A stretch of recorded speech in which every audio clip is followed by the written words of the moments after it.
Hi there, it's Skyward Shield. Welcome to a new Football Talks. The preseason is upon us. I am joined by Bill. Say hello, Bill. Hey! Finally, we can put in the start of the 2017-2018 season. It is nigh.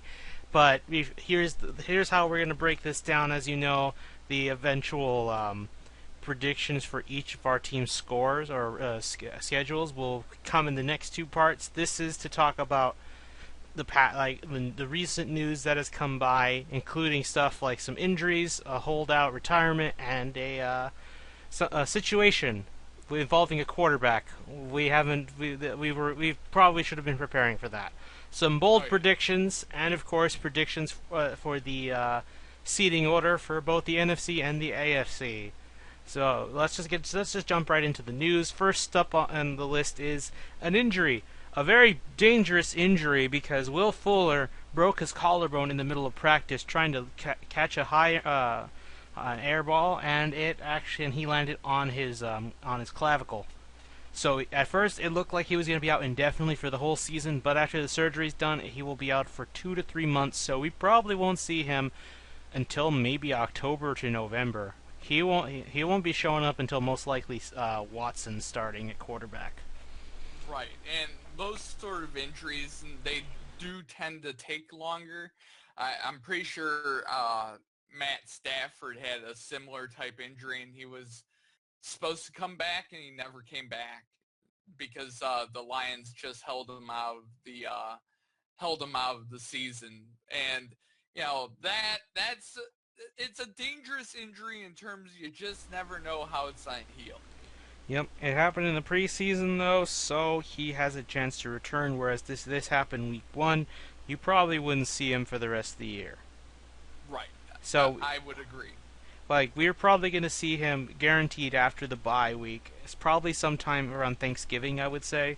Thanksgiving week is probably the time we'll see him again, which this is going to be a bit of a problem for because I would have said originally I thought the Texans are pretty good. They have good depth with the at the wide receiver position, but then a couple of undrafted free agents also got hurt. One name I can think of is DeAndre White, which is not. This is already a bad sign. They've been getting wide receivers off the streets to see if somebody can stick around.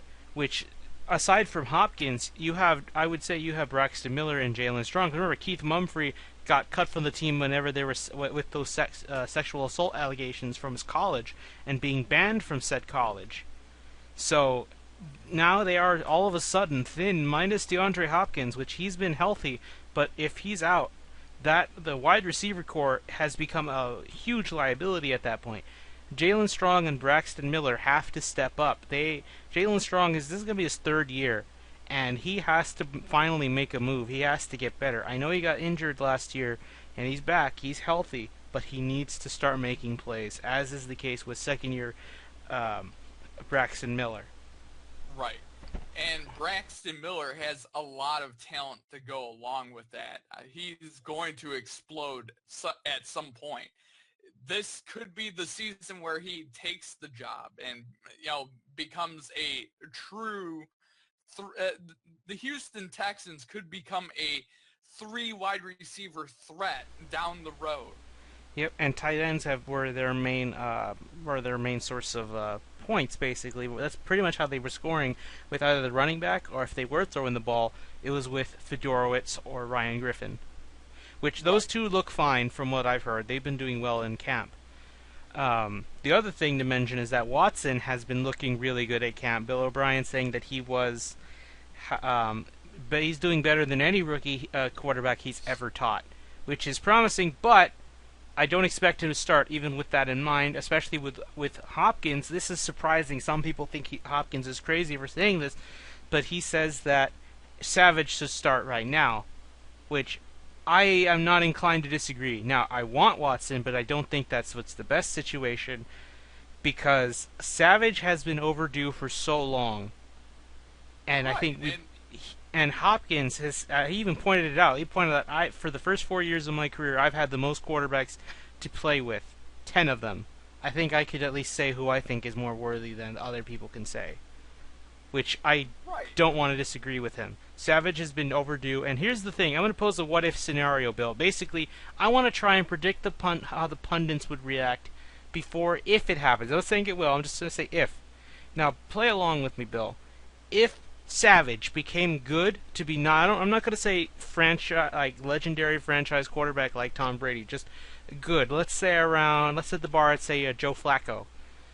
Can get you to the Super Bowl, can win you a Super Bowl by doing just enough. Play a little mistake-free. Viable. Right. Above, I would say, the Dalton scale, which is a way to say if you're mediocre, you're above the Dalton scale, you can be a franchise quarterback. Below, you are a temporary solution. You are not taking anybody to the Super Bowl. Right. If he went to that point, how would the pundits react? Because he's in a contract year. But you have Watson. Would all of a sudden, would the pundits say, now here's my question for you, Bill, would the pundits suddenly say the Texans are stupid for drafting Watson when Savage was clearly the guy? Do you think they'll do it? I don't think that they would. I feel like a lot of them are now cynical and would say, oh, well, Tom Savage had his contract year greatness. That's just him trying to get a contract from his next team. Yeah. However, to me, I see it this way. I think the Texans might be getting a lot of shit for that. It's like, you had your franchise quarterback all along. Why did you draft one? What's wrong with you? Are you dumb? You didn't have faith in your guy. Although, here's where I point out the counter argument. Everybody, including fans and pundits alike, have been saying that Savage was not the guy and never would have been, that they needed to draft a quarterback. They needed to trade up. I'm not saying that the Texans might have given in to peer pressure from fans and such, but for people to all of a sudden go around and say, I thought Savage could be okay. I think he could be okay. I wanted him to go. I was fine if the Texans didn't draft a quarterback this year. I'm okay with it. I'm happy with it. But if they didn't get a first-round quarterback, I would have been okay. Right. But regardless, I think we'll have to wait and see. But yes, I think that'll be very interesting to see. I've been following the Houston beat writer John McClain. He himself has been comparing him to Warren Moon, who he also covered when he was a young reporter. This guy's been around for a long time. I mean, Warren Moon was a special talent, and the world didn't get to really see him in the NFL. He could have been the all-time greatest African-American quarterback. He is the all-time greatest African-American quarterback, but he could have been on a pedestal with the greats of the game: Johnny Unitas, Peyton Manning, Tom Brady. Just needed a bit of a better team. To go to the CFO. He had to go to the CFL. That's saddening. Oh well. He's still a Hall of Famer at least. Oh yeah. Yeah, I think that's what pretty much every other African American quarterback like Russell Wilson and Cam Newton want to be, which they could be if they can win some rings, more than one. It goes Cam Newton or not Cam Newton. It goes what's his face? Warren Moon, and then everyone else. Yeah. Like, I think Russell Wilson would need to start winning 2 more rings at least to start being in that discussion. He has to break all Warren Moon's passing records for an African American quarterback. That's how you Yeah, become I do like the comparisons, but I mean, he has made mistakes in camp, but it's fine. I'm not mad if he makes mistakes. He's doing better than everyone's expecting, which is good. However, he can start whenever they say they need to start. I'm okay with Savage because, to be honest, the first few weeks of the schedule look rough anyway. Right. We'll get to that. We'll get to the schedule when we have to, so you'll wait and see. But anyway, let's move on to staying in Houston, another situation, a holdout. Dwayne Brown holding out. He has 2 years left in his contract. So first off, you would think, why is he holding out? Why is he doing what Cam Chancellor did? But Cam Chancellor held out actual games. Dwayne Brown isn't likely going to hold out of games, actually, I think. Now, my favorite joke about that is, ironically, Cam Chancellor finally got his extension. But my favorite joke was that he didn't want to play the Packers that year when the Seahawks got spanked in that game 2 years ago. That was funny. I like that joke. But the reason why Dwayne Brown is holding out is because he doesn't have any more guaranteed money in his contract, and considering the injuries he's had to deal with these past 2 years, any major injury could probably force him into retirement. He's getting into I think he's already past 30. I think he's 31. That and any injuries force him. They're going to cut him, because if they cut him with no guaranteed money, that means he doesn't count as a cap hit. Two, any injury and he's going to get replaced. I mean, it's not a bad idea on his part. He's just run into the wrong situation. Okay, I got his age. He's 31 right now, but at the end of the month, he's going to be 32. I can see why. I think he just wants his contract to be. I would think I would, if I were him, I'd take a 1-year extension as well as making more of that money guaranteed. Right. I mean, if he was really, hopefully he has an insurance policy on himself. Yes, because he has been the best left tackle for that the Texans have ever had in their short history. I mean, just like how Chris Myers was their best center, this guy is their best left guard, and the rest of the line is a little more secure now. Nick Martin looks great. Thank God. He looks like he never was injured in the first place, according to the training reports. David Kessenberry has been, he's back. He is filling in for the, I think he's going for the left guard position. So I think the only issue is right tackle. Right tackle, and I think a little bit of center is up for grabs right now. So, should be interesting. I'm hoping Kessenberry gets a lot of talk for what he is, because honestly, I hope he's good enough to where he could be nominated for Comeback Player of the Year. Because I know some people want to, look, like, what about Cam, who missed some, who got beat up in some games, or how about this player who got hurt? Kessenberry survived leukemia. I would give him that fucking trophy, or the medal, whatever they give him, just for passing through that and still playing. But I mean, Eric Berry is a Pro Bowler, and that's how great he is. But I just want to see Kessenberry go for it, because he kept his body in shape while fighting leukemia, which is very hard to do. I think I told you, outside of this recording, but another football podcast, one of my favorite people that I listen to, he has throat cancer. He can't eat. He looks a little, not malnourished. He plays softball too. He can only play a few innings before he had to get out before dehydrating. Oh damn! And he still did it, and they won their little softball league. So great for them. Heck yeah, man. Yeah, but still, cancer takes a lot out of people. Yep. And to still keep in shape while fighting it with chemo and chemo treatments, very difficult. So I kind of hope he gets that. But chemo is nothing to sneeze at. Yep. But so I think you and I both agree, Dwayne should be getting should be getting his contract renegotiated. But I'm hoping that happens throughout the preseason games, because he needs that. He could use that insurance. Yep. Because I think he's got 3 years in the tank at max. Yeah, if he has one injury, he's done. I'm pretty sure. So, hopefully, if he's going to play a few more years, I hope he plays an entire career and never gets injured anymore. Yep. Now, Bill, let's go on to the throne of ease, because the Patriots, the other day was Tom Brady's birthday. They celebrated by giving him a goat, which was funny. I liked that. I thought it was cool, because greatest quarterback of all time right now. But there is another bit of news that actually was bigger headlines, if you ask me. Rob Ninkovich's sudden retirement, because of, I think he's in his 30s. He's older than Dwayne. I forget how old he is. I think it's 33.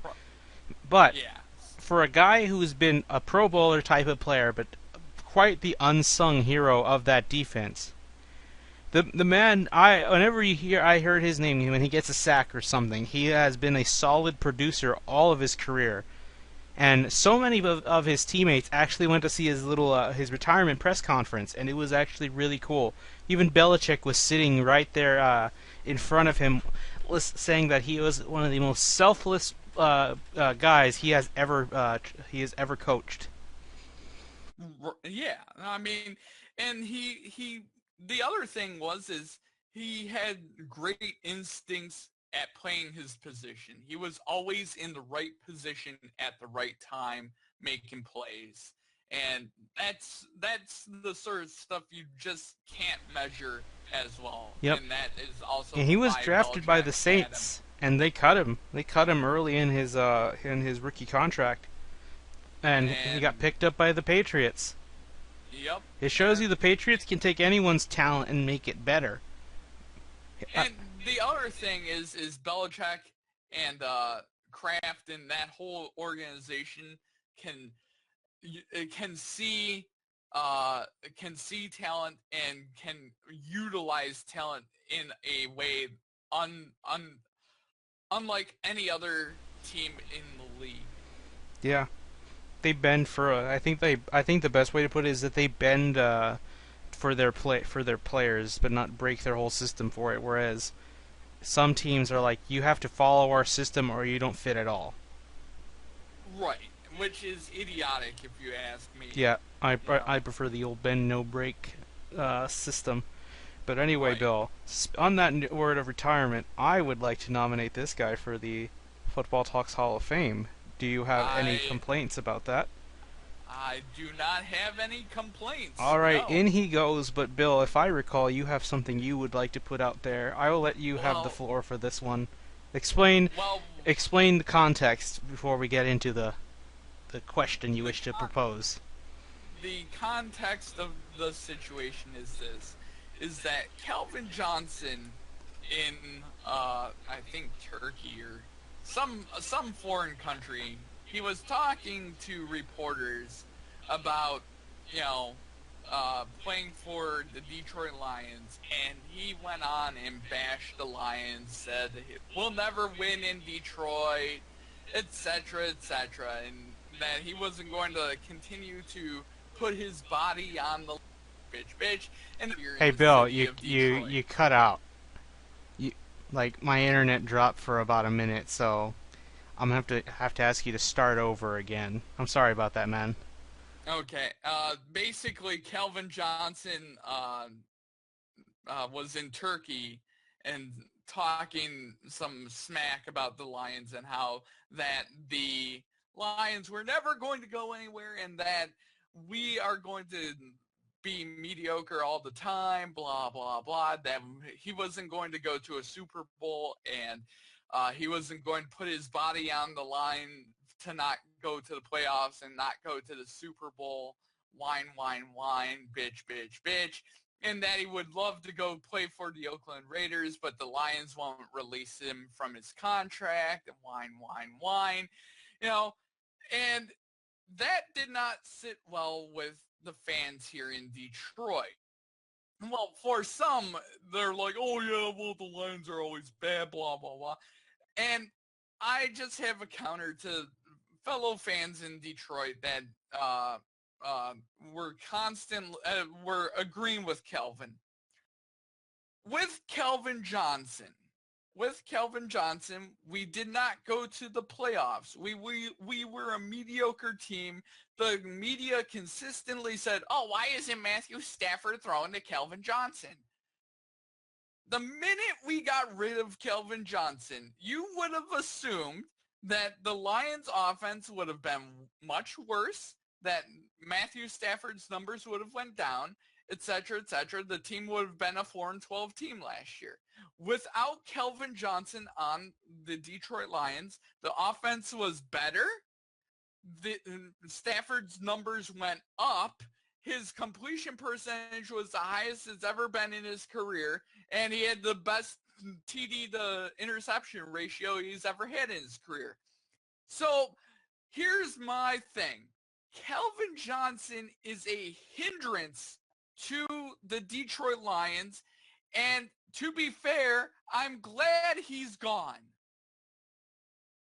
He is a giant hindrance to the team, and I am glad that he is gone, and I am formally asking for a withdrawal of Calvin Johnson from the Hall of Fame for the football talks, for he has proved himself to be not Hall of Fame worthy, since he is not even one of the reasons we've won. We were actually a better team without him. Yeah.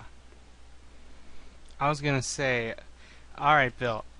So, I will say that I will agree with you in taking him out. However, if I were Bob Quinn, I would give him what he wants. However, not release. I would do what the Seahawks did. Trade with the Oakland Raiders for something, anything of value, to get off of him. Because if you're going to leave and go to another team and you're still under contract, I would take something. Because, Bill, no matter what, I don't think the Lions could lose if they get any draft pick out of him. And plus, if you get him, you can beat him in a couple years from now. If he's still active. You still there, Bill? Yeah, I'm here. Alright. So, yeah. Basically, I say we should do what the Seahawks did. Trade him. Get something. I don't care what they offer. It could be a player. It could be a 6th or 7th round draft pick. I'll take it. But that's what I would do, because I don't want to let him cut him and then he goes for free. Because I want something out of it. He's not getting cut. He already wasted a year of our salary cap. So being a vindictive fan like I am, he either plays for my team because he's already screwed us over a year by retiring like a baby, or he plays for none. Or he plays for nothing. Yeah, I understand. I'm just like, I would want something of value for him, if that's the case. But that's just because I'm thinking after what the Seahawks did, I feel like that can be exploitable. With the right team, of course. Anyway, so, alright, Bill, he is rescinded off the list. He'll probably still make the actual Hall of Fame, though. But I think we can understand why for that. But anyway, Bill, there's one last story we want to talk about before we head to bold predictions. Now, this has been... We've been both prepared for talking about this still, because you know the saga will never end. Honestly, it feels like another type of Deflategate, except not cheating being the issue. Right? Right. Colin Kaepernick, apparently, because Joe Flacco, we didn't mention it, but Joe Flacco has a back injury. He might miss the first, miss the first game or two of the regular season. He's going to miss all the preseason. He was expected to miss 6 to 8 weeks with this, but it's something with his disc, but it's nothing that needs surgery, thankfully. Because if it did, we'd have another J.J. Watt situation on our hands where a guy's out for the year. But my guess is they're going to rest him because Flacco is getting up there in age. But anyway, so all of a sudden Colin Kaepernick gets up there because, as you know, who used to coach Kaepernick when he was great? Bill, you got to get this name right. You know him. That's obviously a Harbaugh. That's Jim Harbaugh. Yep. And now, who is the Ravens head coach? Mr. John Harbaugh. Yeah. And as you know, that was the Harbaugh Bowl, so he knows how good he can be. However, it was one incomplete pass that would have given the 49ers a Super Bowl. Yep. But he thinks that, from what I can see, it seems like the GM and the head coach for the Ravens are both in on Kaepernick. They want Kaepernick. They think he's good, and if anyone can salvage him, it's another Harbaugh. If the other Harbaugh's in college, that means the only one coach who could bring him back from the dead, like the old monster reborn treatment, it would be the Ravens Harbaugh. Right. So, I agree. However, there's one problem. The owner has to take this into consideration, because let's get some context out of the way, because this has been a year issue, as you know, with obviously how political our world has become. There is stuff that happened before Trump. I don't know if people realize that, but politics have been going on before Trump. But anyway, so as you know, Baltimore, the city of Baltimore, has had a lot of issues with the police, such as the murder of, I forget his name. I feel bad for forgetting his name, but there is that one, Freddie Gray, I think his name was. Yeah, I think that's the name. Anyway, Gray was killed by a cop. They threw him into a truck, into one of those police vans, and he had damage to his spine as well. He died at the hospital, and the cop got away with nothing. He didn't get in trouble. He got away with it. There were there were protests and all this. The city of Baltimore has a lot of bad blood with the cops, reasonably so. Right. But this is a lot of things. I know we're getting into the political Black Lives Matter thing, but I just want to lay down the groundwork to understand why the city of Baltimore is conflicted. But right. So with that in mind, if you don't remember, last year I think, or it was the year before, a couple of games with the Baltimore Orioles, that stadium was empty. There was a game being played. I called it the ghost game because there were players playing on the field, but the seats were empty. There were not a single fan there. Yep. Because of the protests, you had to watch the game on TV. You could not go no matter what. If you had tickets, if you were say I forget who they're playing, but let's say you were the road team, you were going to Baltimore because you love your team no matter where they go, you couldn't go and watch them. You had to stay in the hotel and watch them, which is worst trip ever if you ask me, but that's not the point. So, of course, you would think, in theory, Baltimore would welcome Kaepernick because of his because he is against how the police have treated black people. I don't blame him. Right. I mean, getting out to the not the football me, but the person me. I agree with Kaepernick. Now, I never liked Kaepernick as a player because he was playing with the 49ers and they were pesky in those days. But like I said, right. I don't hate him as a person. He is actually very charitable. If you've kept up with him, aside from hearing the things he said in the time he kneeled on the ground, because that's dangerous and bad. Hold on. Yeah. Okay, sorry about that interruption. But basically, I'm not against how the people... I can understand people have hatred against the cops. That's all I can say. I don't want to start controversy on here because this is a football podcast, but I just want people to understand why it's like that. But of course, as you know, this is a debate. This is not a one-sided thing. There are people who are against the protesters, and they have their own reasons. Some may be saying you're being a little irrational, and I will say some people who are in that party are in they are in the anti-cop party can take things far, such as you'll hear now and again somebody kills a cop that may have had nothing to do with their stuff because they're a cop.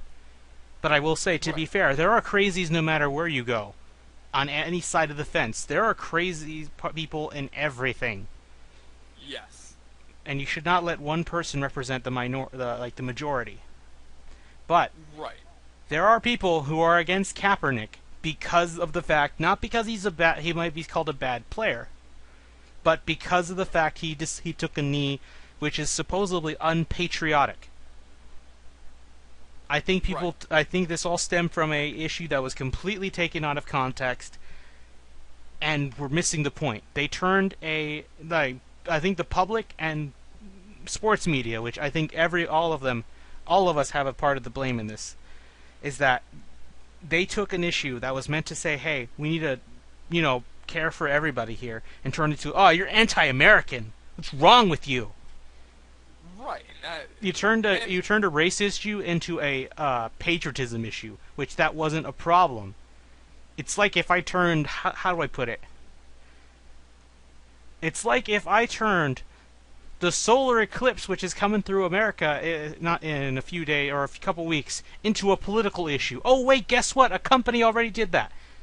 Someone already did that. A news website actually did that already. What am I? The Boston Globe, I think it's called, Boston whatever. They turned the solar eclipse into a political issue. That's basically that's as ridiculous as I can put it. If you could see where I'm coming from with that, then yeah. So basically, this is what the Baltimore Ravens had to put on Twitter on August the 2nd.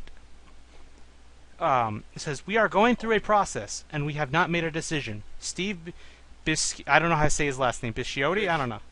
Biscotti? Steve Biscotti has not told us we cannot sign Colin Kaepernick, nor has he blocked the move.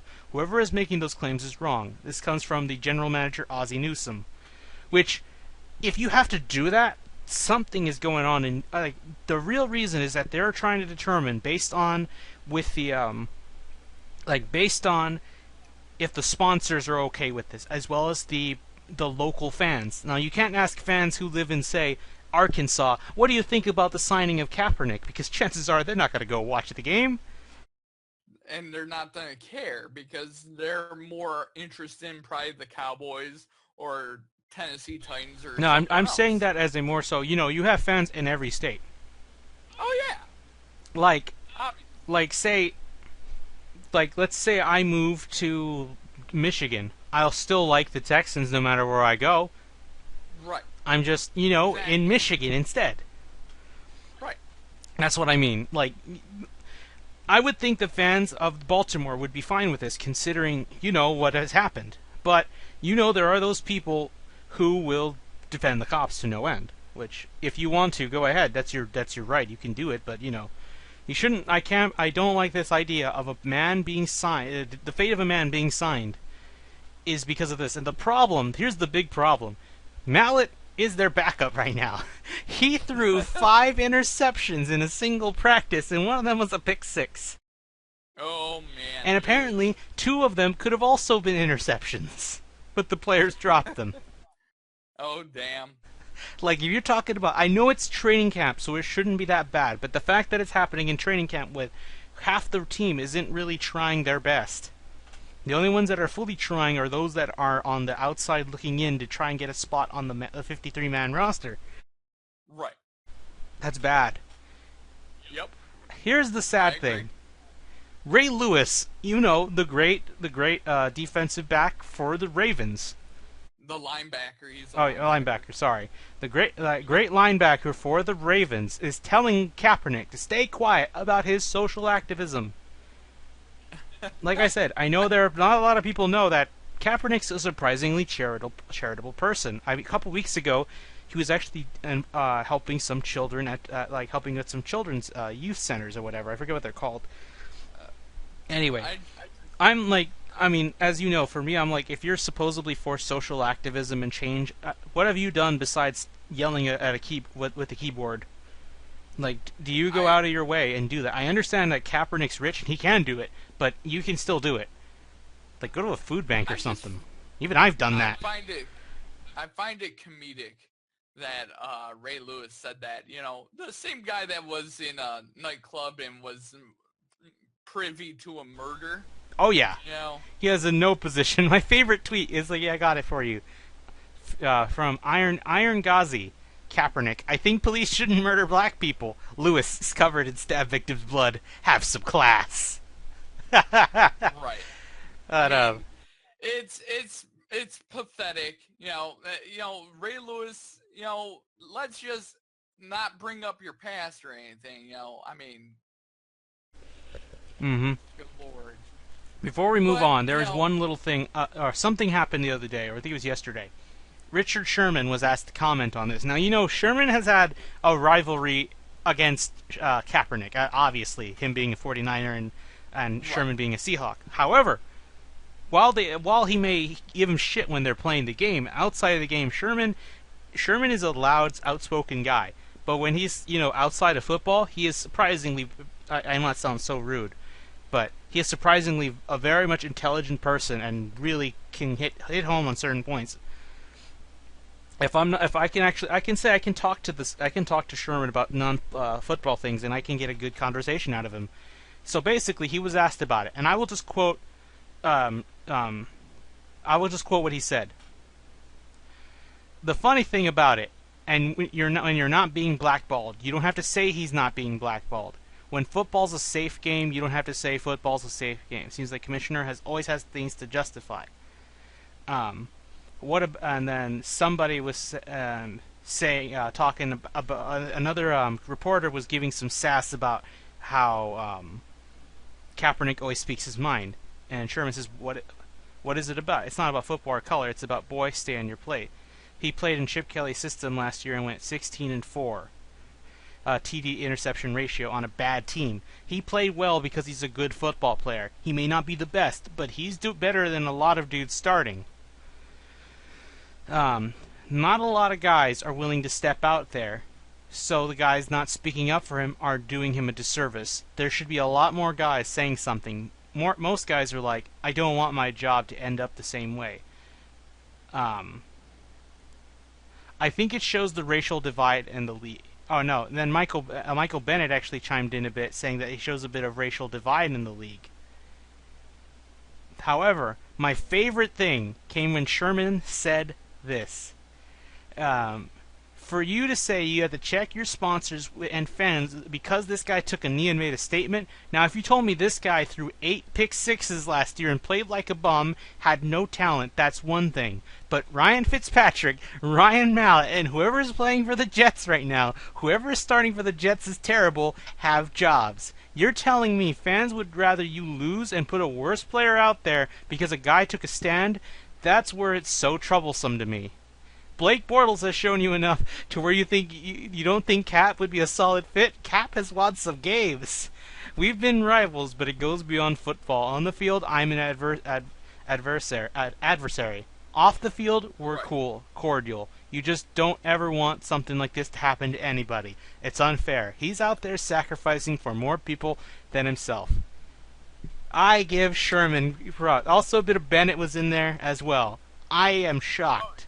More so Bennett, but I love the stuff that Sherman said. He just called out half the AFC starting quarterback lineup. Holy shit! That to me was incredible. I got a kick out of that. Especially, I mean, he has a point. Oh yeah, I think he's right. Because how does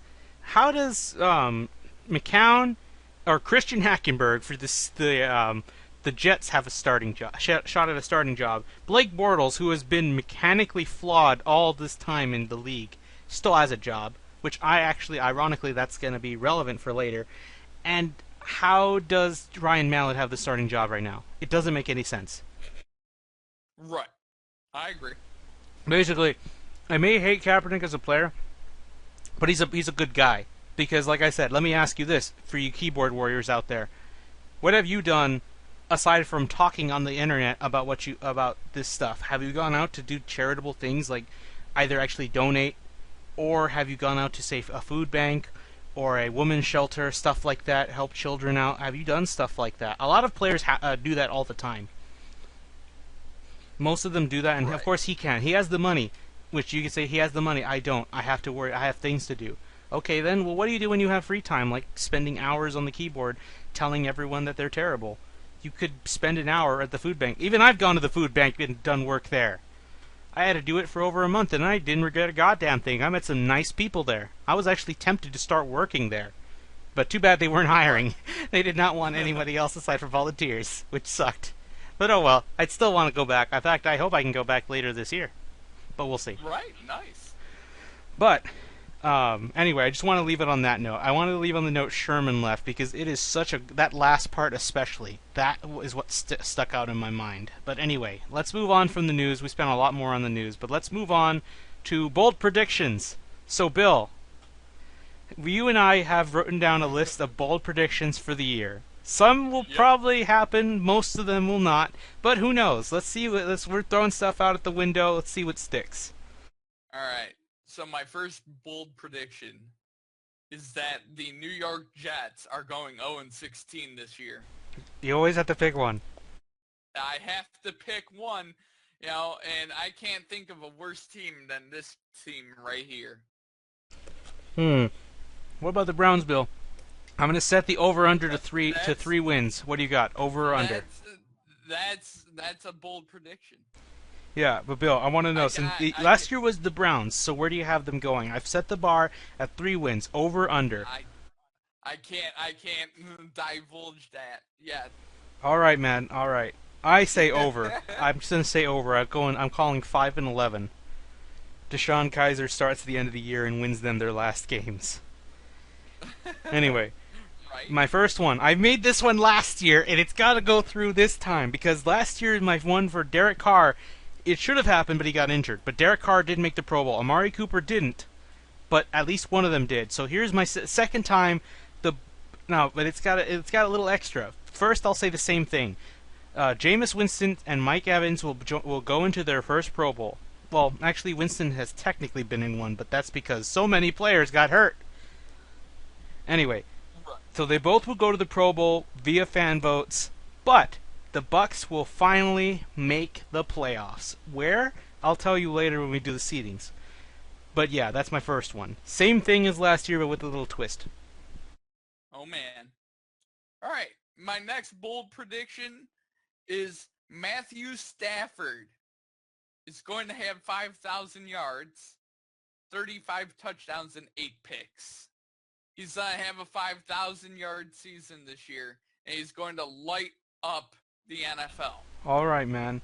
I'm going to say the same thing you said. However, I'm going to say they have the worst record. The Jets will have the worst record and own the first-round pick. Because hashtag scam for Sam. They're going for that Sam guy. I don't know if you heard that quarterback that's going to enter the draft. But everyone's saying he's going to be the next big quarterback since Peyton Manning. Oh, damn. But hashtag scam for Sam. I feel like the Jets might actually... It would be a very Jets thing to do, to be like 0-12 and then win their next 4 games. And like the Jaguars actually won only 3 games, so they get the first pick instead. I feel like that would happen because the Jets they always somehow never go to the lowest draft pick they should get or the earliest draft pick. They always go just below where the really best players that could save their franchise go away. And so they settle for like a linebacker again or whatever. Right. Anyway, I'll give you another one just to make up for that. My first of many AFC South bold predictions. Deshaun Watson will start after the loss against the Seattle Seahawks, which is after their bye. Possible. All right, Bill, give me one for you. I have Tom Brady is going to throw for 35 touchdowns and 1 interception. Again. Just one. He got only one last year, didn't he? Yep. It was like 2. I think he had 2. I have him getting 1 interception. I think he's going to have a bunch of touchdown passes in a row at the very beginning of the year. I've got one for you. About Matt Stafford. Matt Stafford will have a perfect game against the Cleveland Browns. You know what the perfect stat, the highest quarterback stat you could get. I don't know how much he had to do exactly for that, but basically he won't make a mistake. Oh, damn. Well, speaking of the Cleveland Browns, my next bold prediction is that the Cleveland Browns are going to go 8-8. Oh, yeah, that's actually a very bold prediction. I don't think anyone's expecting them. So you went over 3. Mine is at 5 wins. I went over 3. I'm giving them the benefit of the doubt that they're going to get their young wide receiver back, that they have a little bit of stuff. They're starting to look a little bit better than they did. Yes, maybe. I mean, I won't be against it, especially if they really make the AFC North interesting. I think this means DeShone Kizer will be starting sooner than you think, right? Actually, here's a question for you, Bill. Who's going to be the starting quarterback at the beginning of the year? I mean, I would say whoever's starting right now. I think it's McCown. No. The 3 quarterbacks they have right now are Osweiler, Cody Kessler, and what's his name? And Kizer. Okay, I'll go with Osweiler, and then it'll go to Kizer. I'm gonna go with Cody Kessler, and then he's gonna lose his job later to Kizer, who's gonna keep it the whole way through. Yep. Anyway, next up for me, Blake Bortles will be benched this year. He is breaking down. He is like a machine that is slowly breaking. You know, like say when a car starts to when it starts deteriorating, every now and again you have to just it just stops and you have to fix it a bit just to keep it going again. Then it gets worse and worse. So you need to take it to the shop, and there's no saving it. He is fundamentally broken as a quarterback, and he's just going to break down. In fact, I wouldn't be surprised if he's actually a robot, and he just breaks down into nuts and bolts on the floor after he gets sacked. Oh, damn. Blake Bortles is a robot made by the FBI. Oh, That's a bold prediction of for the decade. All right, Bill, your turn. All right, next up, I got Marshawn Lynch. He is going to rush for 1,800 yards and 15 touchdowns. Ooh, it's a little too high for me, Bill. But I'll bold predictions. All right, my turn. There will be 3 AFC West playoff teams. Which ones you have to wait and see. Ooh.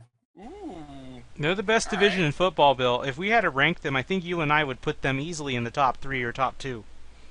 Very possible. My next bold prediction is that the Green Bay Packers are going 8-8. Oh, I like the sound of that. That would make me happy. Because if it happened, that front office will be on fire. And all the cheese will melt. Exactly. Free cheese for everybody. I don't know if you have any others. I've got 2 more. How many do you got? Okay. I have one more after. All right, then. Good, I get to save the last one, the best one, for last. Marcus Mariota will be the NFL MVP. I feel like everything's set up for the Titans, and as long as they get in the playoffs, like at 10-6, I feel he's got it all secure. Right. All right, Bill, your final bold prediction. All right. My final bold prediction. Le'Veon Bell is going to have 3,000 plus scrimmage yards. That is receiving and rushing yards combined. Oh, wow. Bell cow, I guess. Yep. All right, Bill, my final bold prediction. The best one. The Falcons will miss the playoffs. Oh! Playoff hangover. And here's the best part. They're not gonna like go 5-11 and miss it that badly. I think they're gonna go 9-7 when they could have gone 10-6 and snuck in and just barely lose it. And I'll tell you how. The score is 25-3 and then they blow it. Oh, that's vicious. That is vicious. They're gonna narrowly miss the playoffs and the city of Atlanta will burn. However, I mean, they just got a new stadium, so who knows? I'm starting to call it the new stadium curse. I've noticed every team that should have been a playoff team, as soon as they get a new stadium, they always do bad that year. It happened with the Cowboys when Jerry World was made. It happened with the Vikings right now, or last year when they went 5-0 and missed the playoffs anyway. And it's going to happen with Atlanta in their new Georgia Dome. All right, Bill. We have the final section of our podcast for today, the NFC and AFC seedings. All right, Bill. Do you want to do the NFC first or the AFC first? I think we should do the NFC. All right. Do you want to lead off for this one, or should I? All right. I think I can lead off. So, my number 1 seed and the winner of the NFC South, the Atlanta Falcons. My number 2 seed, the winner of the NFC East, the New York Giants. My number 3 seed, winner of the NFC North, the Detroit Lions. My number 4 seed, the winner of the NFC West, the Seattle Seahawks. My number 5 seed is going to be the Arizona Cardinals. And at 8-8, my number 6 seed, Green Bay Packers. You think they're going to squeak in somehow? I think they're going to squeak in at 8-8 because I think the NFC is pretty weak this year. All right, man. I had one more bold prediction, but I'm going to wait and see if you could figure out who's missing. But I guess it's already the case. It's not that bold because you did it too. Number 1, to me, the one who wins the NFC West is the Seattle Seahawks. I think they're due for another renaissance. I think they're going to click together and just destroy a lot of teams. Number 2, this is bold, this is saucy, the Tampa Bay Buccaneers, because I am riding the Jameis Winston hype train all the way to the end of the station, Bill. Oh, man. Number 3 is that the winner of the NFC East, the New York Giants. I hate saying that, but I think they're going to get in by their defense. I feel like they're the Denver Broncos this year. The defense is the only reason they get in. Number Right. 4, winning the NFC South at 10-6, the Detroit Lions. Number 5, missing it, just 9-7, the Green Bay Packers. And then number 6, the Arizona Cardinals. I think they're going to have one last shot at the playoffs with Carson Palmer and Fitzgerald. Yep. Do you notice a team that's missing? The Dallas Cowboys. Yes, I will not spoil their record, but like I said, I think they have a roller coaster ride system, and I'll let you understand what that means when we talk about their schedule next time. Yep. All right, man. I will get started with the AFC then. Number 1, I don't think anyone's surprised. At 15-1, I have the New England Patriots. I just spoiled my predictions, but I don't think they're gonna go 16-0 like people say. But I don't think they're gonna go like 12-4 either. I think they're gonna be pretty much again throne of ease, just in the driver's seat, just casually driving along the road to the Super Bowl. Not even trying to bolt it past other people, just casually strolling over. Number 2, I think this team is going to have the best offense in football right now. The Pittsburgh Steelers. Big Ben's hinting at retirement, but I think he always does this. I had to guess when he retires, probably 2019. If he wins the Super Bowl this year, however, then he will. I think he wants to go out Peyton Manning style, personally. I wouldn't blame him. Yep. Number 3. This team wants to win one more before they move. The Oakland Raiders. I want them to win one more for their city before they leave, because if they move and they haven't won one yet, I'm not rooting for that anymore. I don't want Las Vegas to have a Super Bowl for a long time. I don't like the idea of Las Vegas Raiders, Bill. I'm sorry. Anyway. Right. Next up, winning the AFC South, the Tennessee Titans. Ooh. Yep, I'm not. I will support the Texans, Bill, but I am thinking they are in not a rebuild phase, but it's just a wait and see for not Jameis Winston, Deshaun Watson.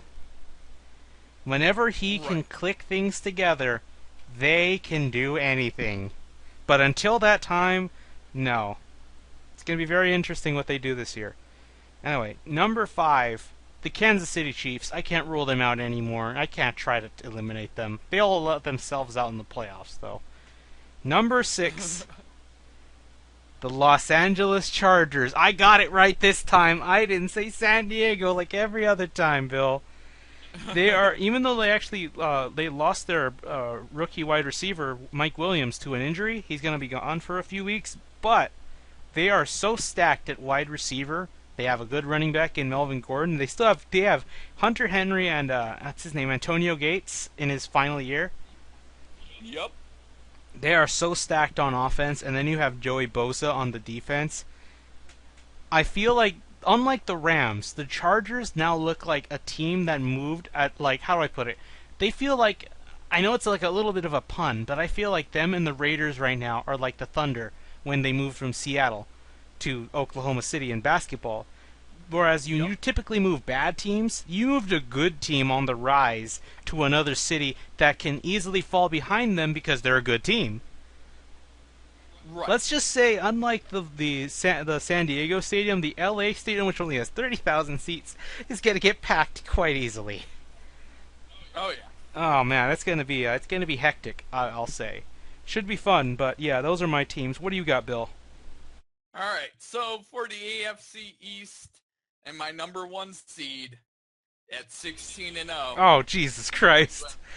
The New England Patriots. Do we even need to do the Patriots next week? I don't even know how they're going to lose this year.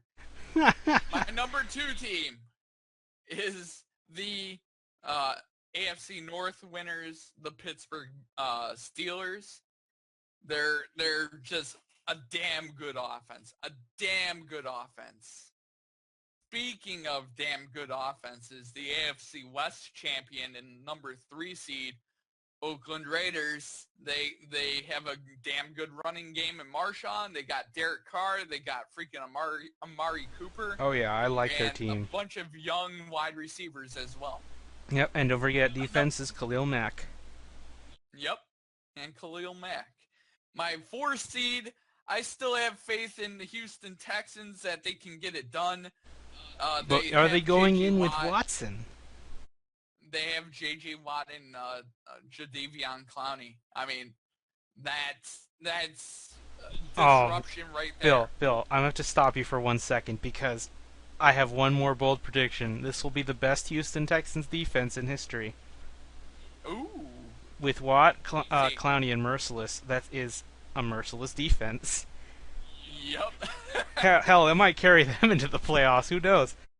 It very possibly could. Yep. All right, Bill, move on.